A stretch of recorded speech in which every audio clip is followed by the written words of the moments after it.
Have you ever wondered what it's like to live somewhere thousands of miles from everything familiar?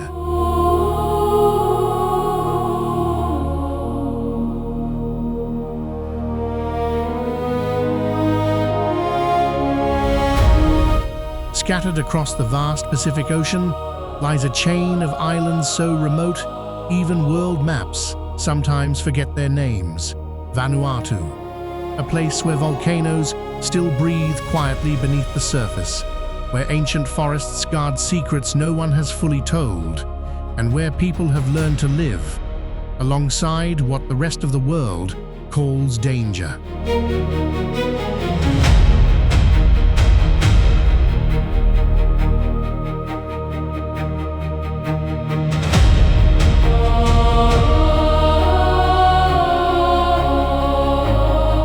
The people of Vanuatu carry rituals passed down through hundreds of generations, beliefs tied to the land, to the volcanoes, to the sea.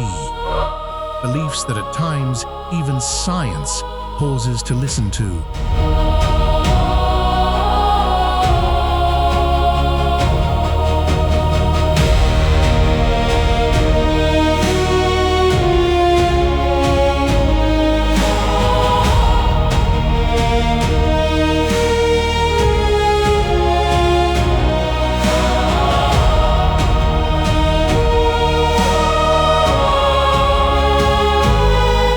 There are no car horns here, no city lights to blur out the stars.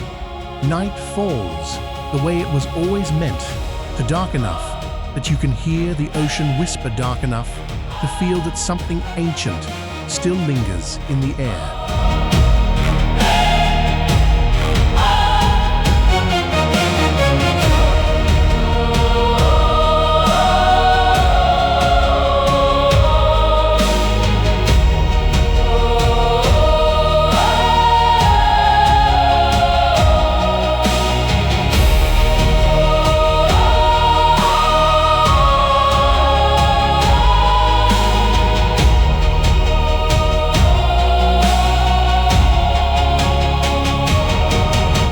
In this 4K journey, we're not just visiting Vanuatu as tourists. We're stepping into real lives to understand how, in one of the most isolated places on Earth, people still find ways to survive, adapt, and hold on to something the rest of the world lost long ago.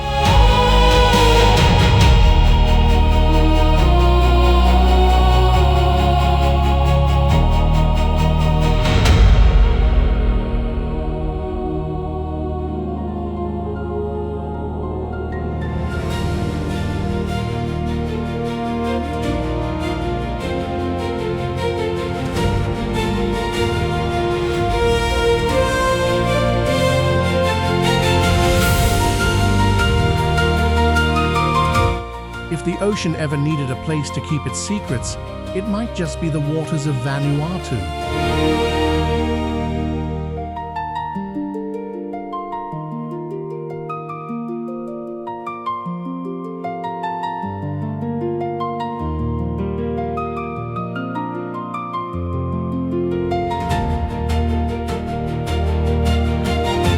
Hundreds of islands scattered across the South Pacific, surrounded by water so clear you can see the seabed from the boat. Coral reefs still untouched by human hands.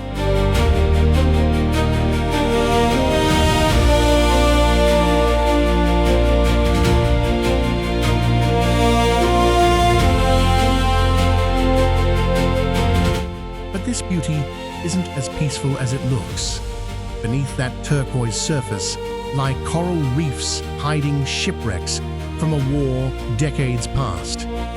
Ocean currents can shift direction in an instant, and beneath it all, an entire ecosystem the local people still consider sacred.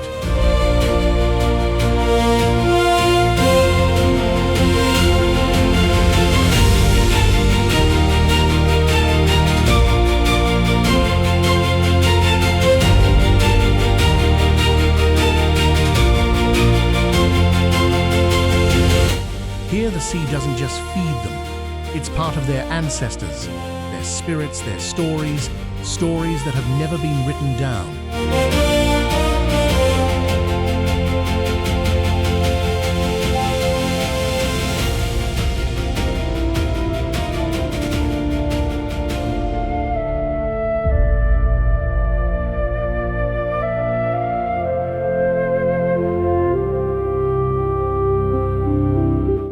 Fishermen here don't rely on modern technology. They read the waves, they listen to the wind, they trust in things science still can't fully explain.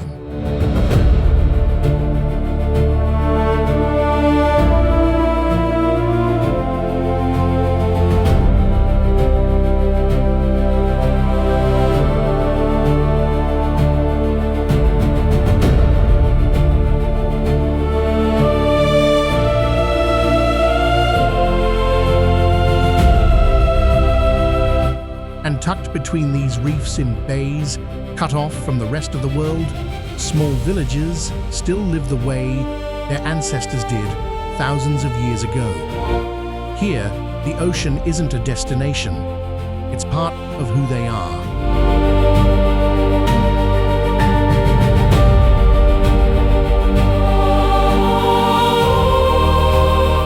Vanuatu sits on the Pacific Ring of Fire. It has some of the most active volcanoes on Earth. Some erupt every day. They've done this for centuries.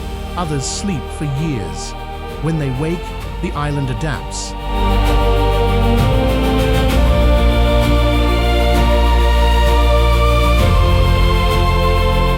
Here the volcano isn't an enemy. It's part of an old belief. Spirits are said to live there. Ash makes the soil rich. Every tremor means something. Only those who live beside it truly understand.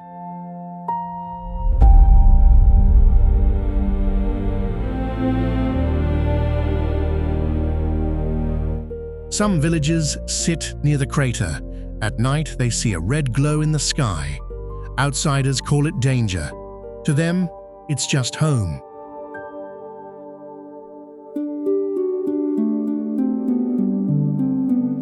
No one takes it lightly, but no one leaves.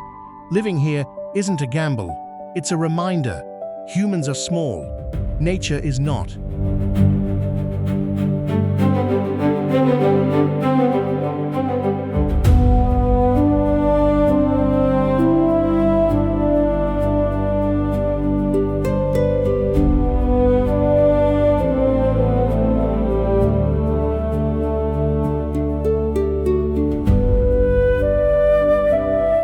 For thousands of years, people here have told stories not just with words, but with their bodies. Every dance holds a story about ancestors, about the land, about spirits that have never left these islands.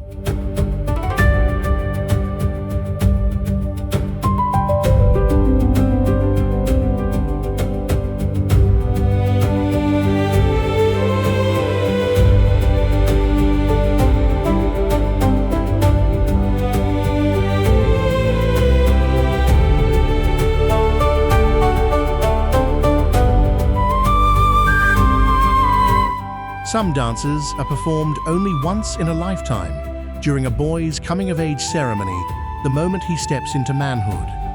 Others belong to a single tribe, alone passed down, through generations never shared outside.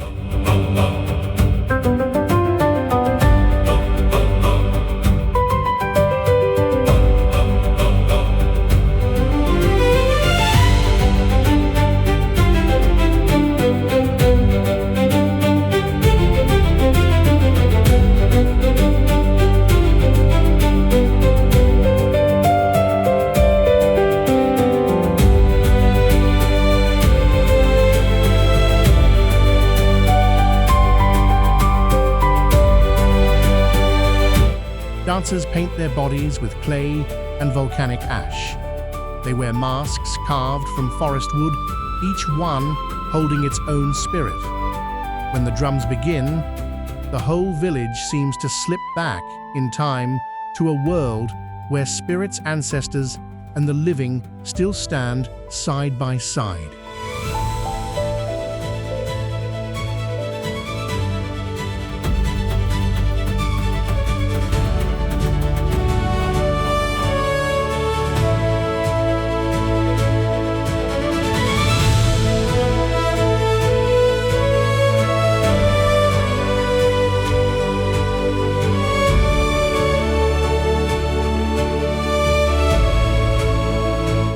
This isn't a performance for tourists.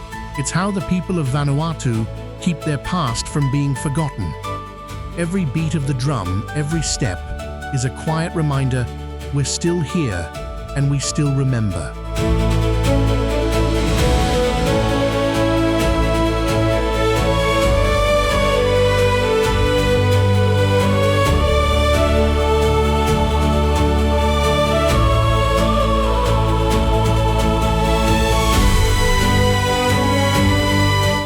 Here, yams aren't just a meal. They're tied to the land, to the harvest, and to every ritual passed down through generations.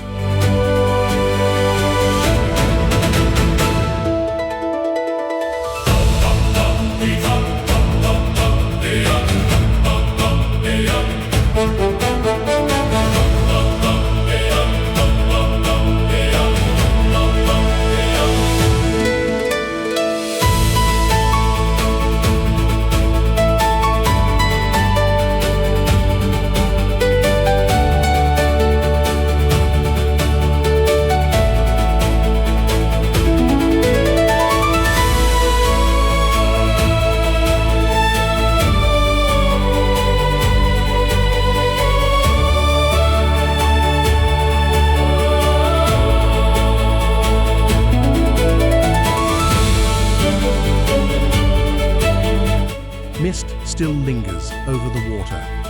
A man steps into his boat, paddle in hand. No rush. The wooden canoe glides across the still surface. Small ripples trail behind, then fade away.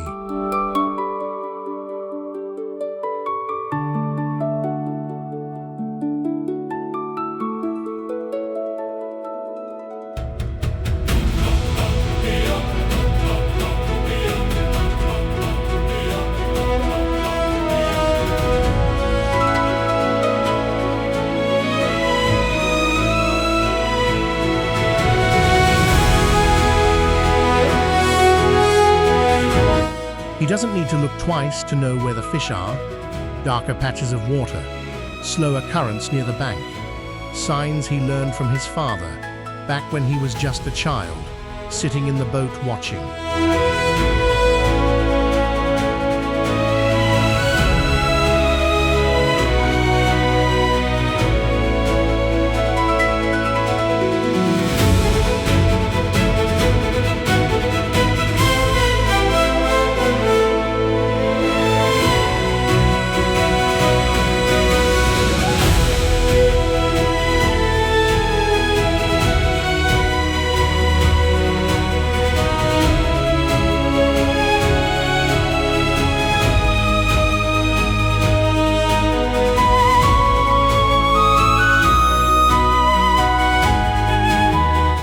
The net drops gently, no wasted movement. Then he waits, patient like the river itself, flowing through season after season, watching generation after generation do the exact same thing.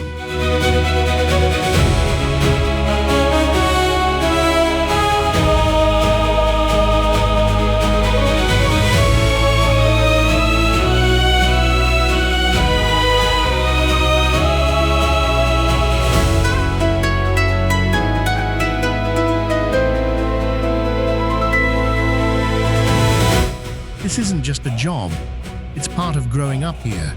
The river feeds the whole community, and every catch carries a quiet kind of gratitude.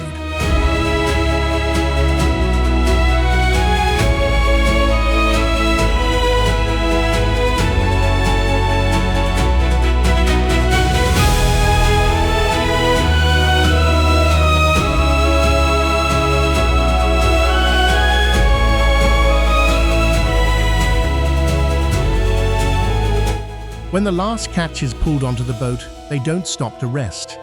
They walk into the forest, where light filters through the canopy in thin streaks, and the air hangs thick with the smell of damp earth.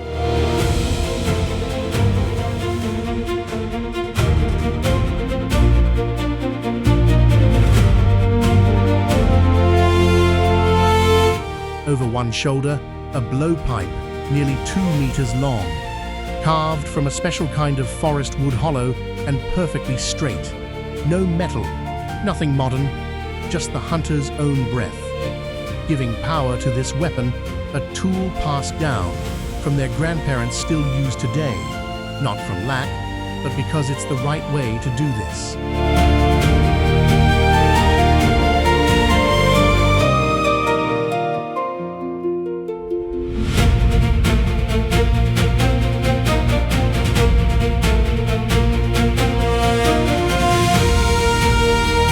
They move slowly, eyes scanning the canopy, ears tuned to the smallest sound. A branch shifts. A bird calls out to its flock. That's all it takes. When the target is in sight, they raise the blowpipe to their lips. Take one deep breath and blow. No wasted motion, no second chance missed.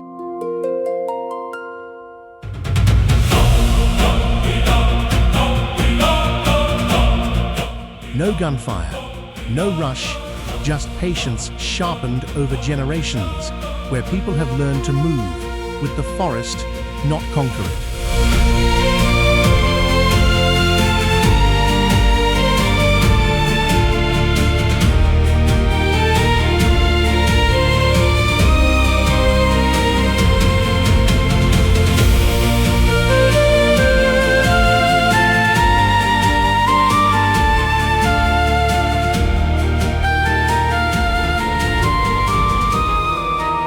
This is a forest still whole, untouched, unchanged.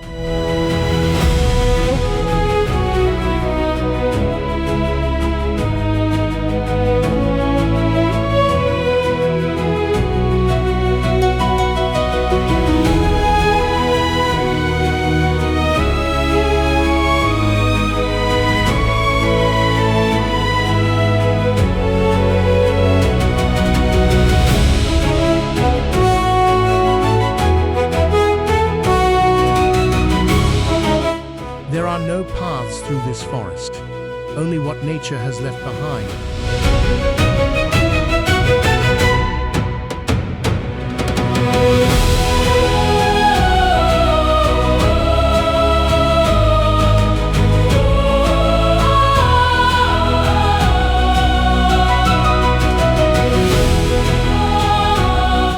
The canopy is so thick, sunlight only breaks through in thin streaks.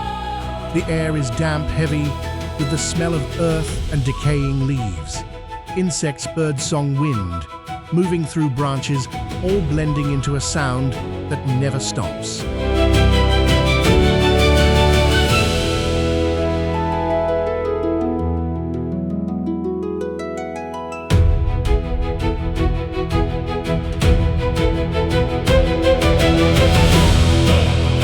They call it Naghol. A wooden tower rises from the forest floor, over 20 meters tall. No nails, no steel cables, just wood and jungle vines tied together by hand.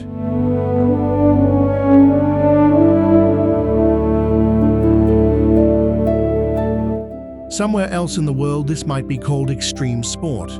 In Vanuatu, it's a ritual passed down for generations.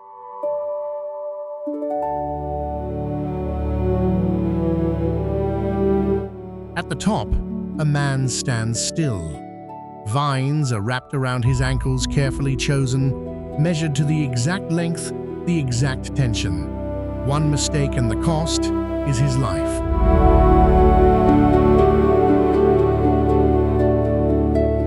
He doesn't look down for long, arms crossed over his chest. One deep breath, then he jumps.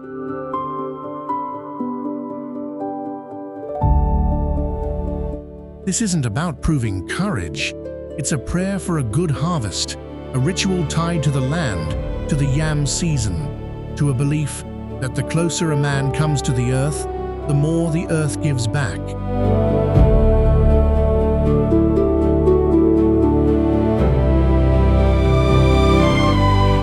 The vines snap taut just in time. His head stops inches from the ground.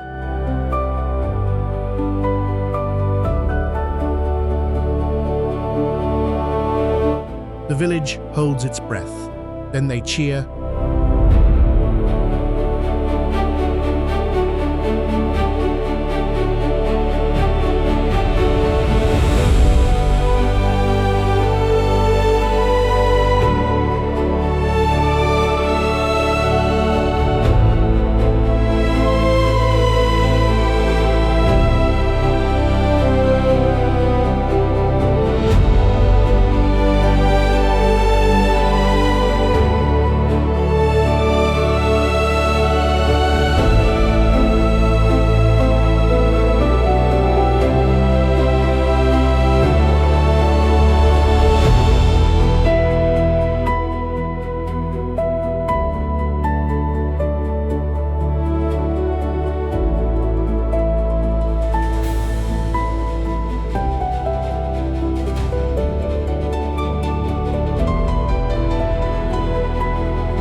Along Vanuatu's coastline stretch, long sandy beaches where the water is so clear, sunlight reaches all the way to the seabed.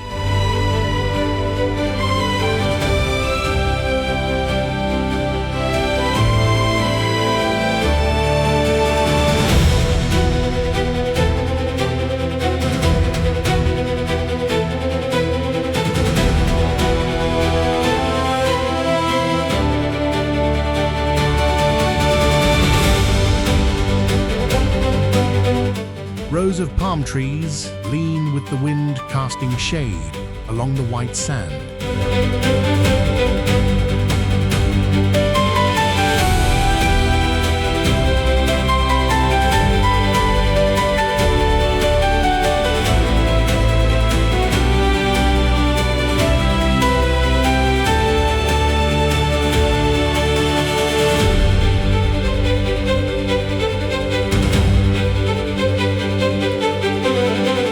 This has become the image that defines the islands where the sea and the trees blend into one without a trace of concrete or human interference.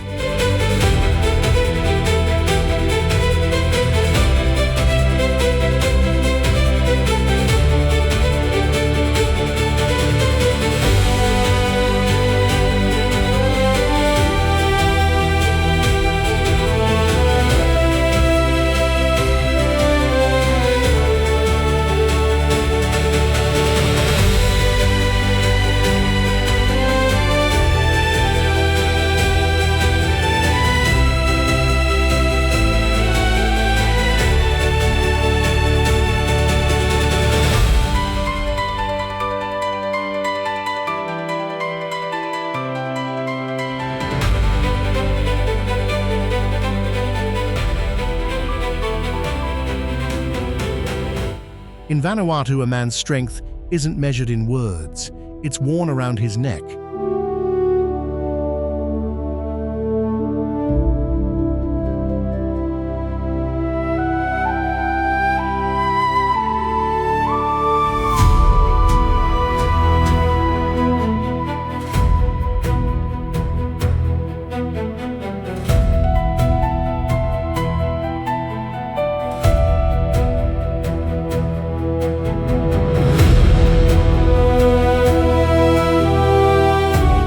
For thousands of years, wild boars have meant more than food.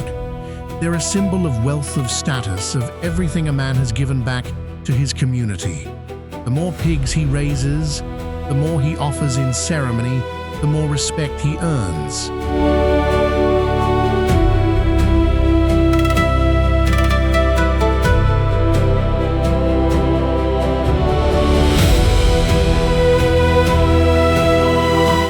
And among all of it, nothing is more prized than a perfectly curved tusk, so rare that a man must raise and care for a pig for years, just waiting for that tooth to grow into a full circle.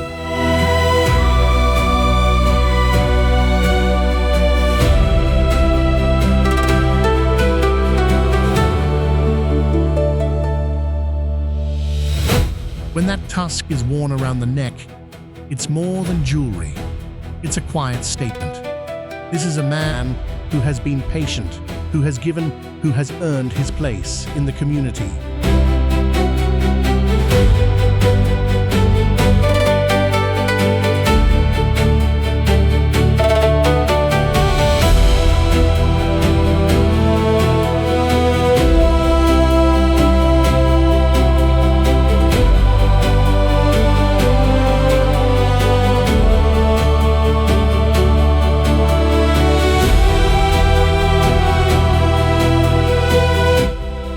Volcanoes to the ocean, from ancient dances to the leap of faith on the Naghol Tower.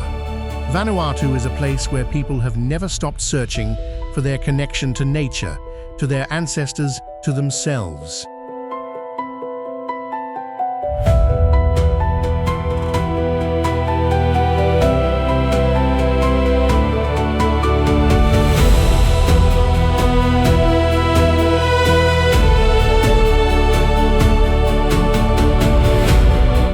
And maybe that's the greatest lesson this small island leaves behind. Real strength doesn't come from conquering nature. It comes from learning to live in harmony with it.